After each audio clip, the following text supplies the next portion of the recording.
Et c'est pourquoi elle inquiète.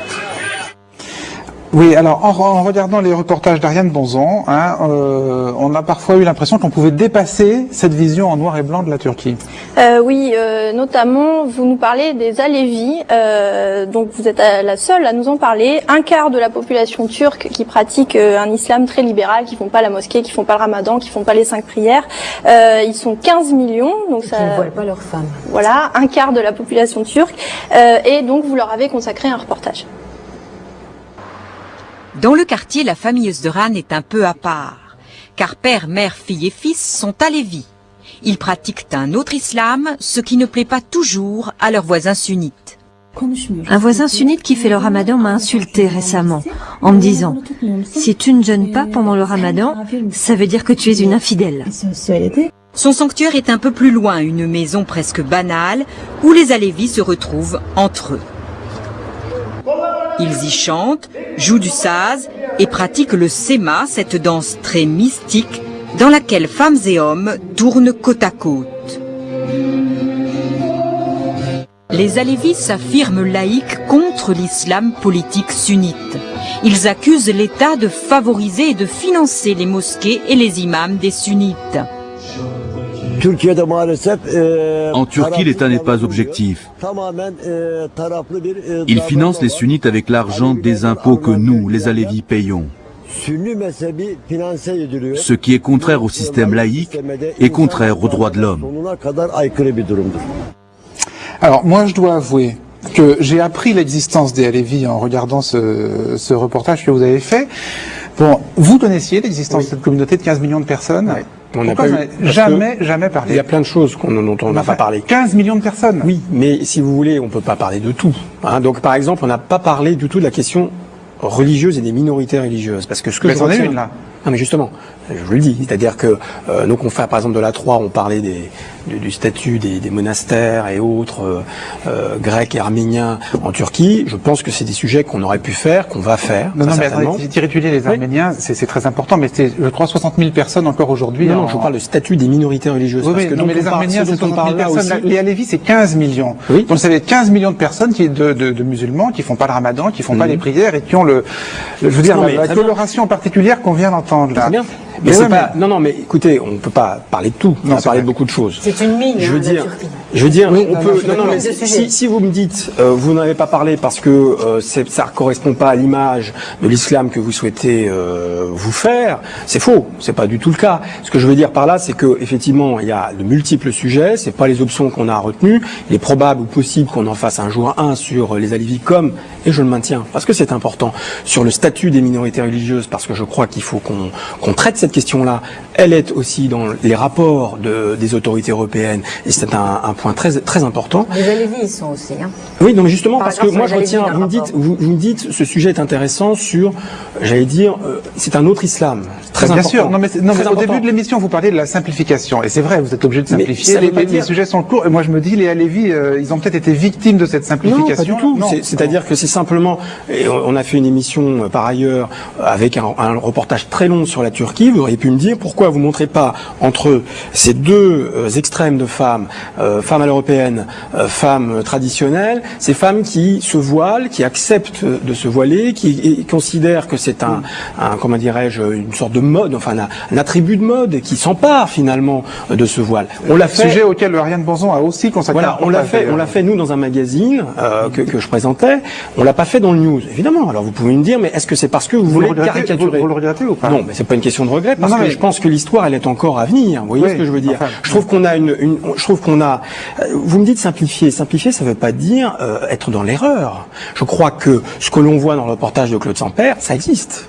Incontestablement. Oui, incontestablement. Non, mais je veux dire, donc c'est incontestablement, mais entre les deux extrêmes, si vous voulez, il y a ces 15 millions de personnes. Mais je pense qu'on ne peut pas tout traiter. Je veux dire par là qu'on le traitera encore une fois, mais si vous voulez, non, c'est pas, j'imagine, enfin, je considère que c'est pas un ratage, personnellement. Quand vos confrères qui viennent de France pour faire des reportages sur la Turquie et qui restent 3 jours, 1 semaine, 10 jours, arrivent à Istanbul, certains viennent vous voir. Parfois. Oui. Alors en général, ils sont dans quel état d'esprit?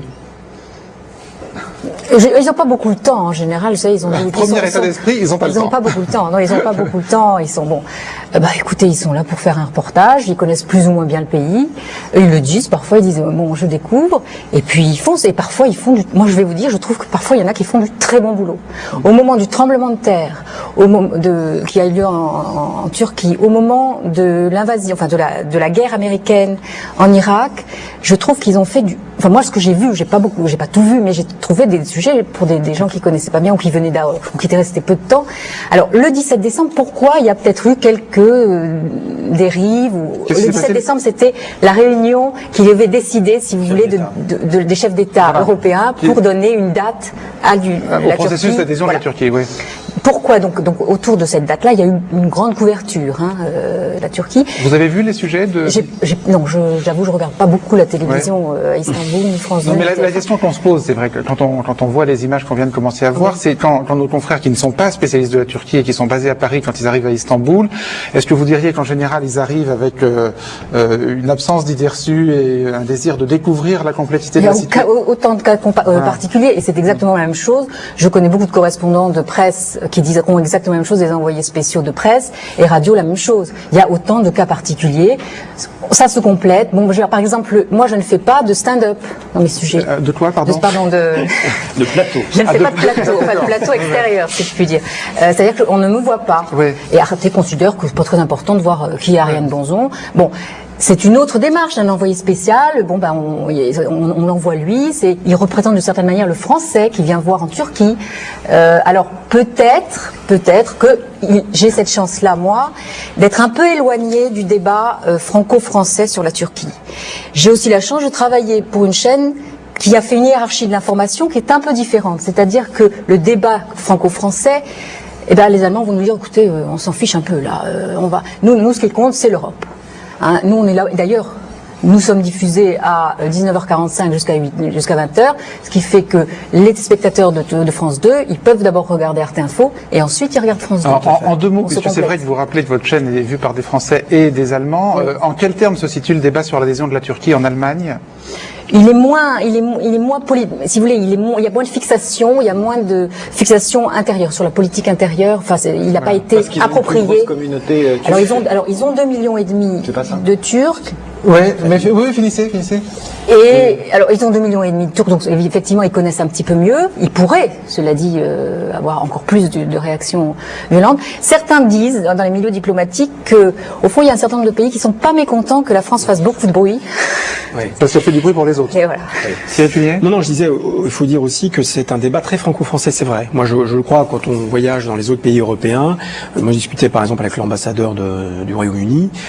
Ils comprennent pas ici l'ampleur de ce débat. Alors, il faut dire aussi qu'ils ont un rapport, par exemple, à la religion, aux communautés, aux minorités totalement différent du rapport français. Et donc, du coup, ils trouvent qu'on est un petit peu, comment dirais-je, un peu crispé, quoi, sur la Turquie, ce qu'ils ne comprennent pas forcément, ce qui n'est pas forcément le cas chez eux. Oui. J'ai l'impression, disons, le modèle du laïcisme turc, il est un peu calqué sur le modèle français. Moi, je trouve du côté turc, du côté français, que la France se voit dans une image déformante qui aggrave ses défaillances. Ce qui est peut-être une hypothèse de la... Une des, peut-être, des explications de la... Moi, je pense que c'est un État séculier très particulier, parce que... Non, la Turquie. Parce que je ne pense pas que ce soit un État où il y a une séparation, enfin, je parle sous votre contrôle, une séparation entre la religion et l'État. Oui, enfin, il y en a une. Il y en a une à l'époque d'Atatürk. Mais enfin, c'est vrai que non. Si vous voulez, alors c'est très simple. Non, c'est une vision. C'est soi-disant un pays laïque. Oui. La religion musulmane est enseignée à l'école. D'accord? Et tous les vendredis, l'imam que vous avez vu, il reçoit un sermon qui lui a été dicté par le ministère des Affaires religieuses. Dans chaque mosquée, ils lisent le même sermon. Voilà. Oui. Il y a un contrôle des limites très strict de l'État sur y compris le contenu des sermons. C'est pas la séparation de l'Église et l'État, c'est le contrôle de l'État sur l'Église. C'est la soumission. Aussi une certaine, pardonnez-moi, mais une discrimination à l'égard d'autres minorités religieuses qui n'a pas été réglée en dépit des demandes de l'Union européenne. Et qui sera abordée sur France 2 prochainement, comme voilà, je vous l'annonce. Comme vous nous l'annoncez. Alors, quand on parle Turquie, on parle aussi, enfin, je veux dire, parmi les sujets qui viennent immédiatement à l'esprit, c'est le refus par la Turquie de reconnaître le génocide arménien de 1915. Et là aussi, entre les sujets des principales chaînes, disons, et un sujet que vous avez fait qu'on va voir plus tard, les accents sont un peu différents, Perrine. Voilà, alors en fait on a reparlé du génocide arménien au moment où Jacques Chirac avait exigé la reconnaissance du génocide de 1915 comme condition à l'entrée de la Turquie en Europe, mais les reportages sur ce sujet n'ont donné la parole qu'à la communauté arménienne de France. Principale exigence de la France, que la Turquie reconnaisse officiellement le génocide arménien de 1915.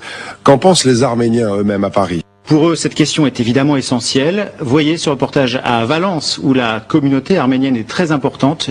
Aujourd'hui, la communauté arménienne, elle continue à lutter pour que la reconnaissance du génocide se fasse. Alfortville compte une communauté arménienne d'au moins 6000 membres. Toutes générations confondues, les Arméniens ont répondu présents pour monter à Bruxelles, dire non à la Turquie dans l'Europe. Nous sommes 4e génération, demain c'est mes petits, arrière-petits-enfants. 5e génération, nous demandons justice. Nous demandons aux citoyens du monde de nous rendre enfin justice. En votre nom, nous allons dire à l'Union européenne non à cette Turquie d'aujourd'hui en Europe. Non! Donc le plus souvent, on vient de le voir, les Arméniens de la diaspora. Quant aux Arméniens d'Arménie, il fallait les voir sur Arte, Perrine. Voilà, alors vous, Ariane Bonzon, vous êtes intéressé à la sortie du film Ararat, film du réalisateur canadien d'origine arménienne Atom Egoyan, avec Charles Aznavour, film qui n'a pas pu sortir en Turquie. Menaces, pression, emballement médiatique. Ce fut l'une des pires semaines de la vie de Sabahattin Çetin. La première d'Ararat devait avoir lieu aujourd'hui, mais le diffuseur a tout annulé. Je viens d'une vraie famille turque et malgré cela, j'ai été accusé de faire de la propagande arménienne. Aidé par l'Union européenne, Sabahattin Çetin a créé sa société de diffusion il y a 10 ans. Cette fois-ci, Sabahattin Çetin a touché à un sujet tabou en Turquie. Un film d'Atom Egoyan sur le génocide arménien. Réaction violente des ultranationalistes turcs qui ont menacé le diffuseur de représailles. Les diffuseurs turcs d'Ararat ont très bien compris nos réactions. Ils ont très bien compris, et il y en a d'autres qui vont devoir comprendre aussi. Tout le monde nous connaît. Tout le monde sait que nous faisons ce que nous disons. Côté arménien, le directeur du quotidien Nord Marmara d'Istanbul salue le courage de Sabahattin Çetin. Bien sûr, il est très courageux. Nous apprécions son courage parce que ce n'est pas facile de faire jouer un film pareil en Turquie. Au final, Sabahattin Çetin a cependant marqué un point. Dans la presse et à la télévision, de nombreux intellectuels turcs ont soutenu le diffuseur. Alors, sujet passionnant, hein. Passionnant, parce que alors vous donnez la parole à tout le monde, puis on voit bien la complexité, les tensions. Bon, il y a un distributeur qui veut le sortir, mais enfin il est financé par l'Union européenne, donc on se dit tiens, l'Union européenne n'est pas mécontente d'eux. On apprend qu'il y a un journal arménien à Istanbul, moi je le savais pas. On voit que ça a fait tout un débat à la télé, donc bon, on voit la tête de ces gaillards patibulaires là qui ont empêché la sortie du film. D'ailleurs, comment vous les avez, en regardant l'image, je me suis dit, ils sont où, ils sont dans quel cadre? Là, vous les avez filmés. C'était une réunion du parti des loups gris. Les fameux loups gris. Les fameux loups gris. D'habitude, ils ont une moustache. Alors, non mais c'est quoi le parti des loups gris? C'est l'extrême droite, MHP, qui était d'ailleurs un des partis au pouvoir avant M. Erdogan. Ah, qui était au pouvoir avant Erdogan. Dans une coalition. Dans une coalition, et qui n'y sont plus maintenant. Non, qui ne sont plus. Ceux-là, ils sont prêts pour l'intégration des fachos. Hein. Les critères sont réunis, hein, des critères de convergence. Et alors, juste pour qu'on comprenne bien, là, par exemple, comment ça se passe? Vous demandez à y aller, vous faites accréditer, vous dites je travaille pour... Là, non. Alors, c'est d'ailleurs un des problèmes en Turquie, c'est qu'il faut demander des autorisations tout le temps, même pour les mosquées, j'y pensais. Non, là, je savais qu'il y avait cette réunion et j'étais en train de faire ce sujet, donc j'ai foncé et je me suis dit, je vais peut-être obtenir quelque chose. Comme on était en plein dans le débat. Et l'entrée est libre et vous avez l'interview. C'était un grand hôtel, donc. Sans difficulté. Enfin, il fallait pas trop les énerver non plus, parce que je suis française, parce que c'est la France qui a la réputation d'avoir reconnu ce qui n'est pas vrai. C'est pas la France qui a reconnu le génocide arménien. Enfin, vous savez que le Parlement français a voté une loi pour la reconnaissance du génocide arménien, et c'est un peu nous qui sommes souvent accusés d'avoir initié le mouvement, ce qui n'est pas tout à fait vrai. Il y a eu d'autres parlements. Et alors justement, avec eux, comment ça se passe? Vous arrivez, vous dites voilà, je travaille pour une chaîne française, et vous